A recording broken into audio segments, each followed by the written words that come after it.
નર્મદા જિલ્લામાં કેળાની ટ્રકોમાં કેરેટ ભરતા 100થી 150 જેટલા શ્રમિકો આજે મજૂરી વધારવાની માંગ સાથે રાજપીપળાના અવધૂત નિવાસ પાસે એકત્ર થયા હતા અને વિરોધ પ્રદર્શન કરીને કામ બંધ રાખ્યું હતું.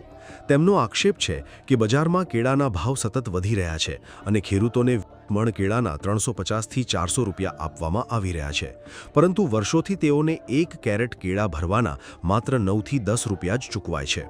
મોંઘવારીના આ યુગમાં વર્ષો જૂના ભાવે વેપારીઓ મજૂરી આપતા હોવાથી મજૂરોમાં ભારે રોષ જોવા મળ્યો હતો અને તેઓએ મજૂરી વધારવાના ઉગ્ર સૂત્રોચ્ચાર કર્યા હતા.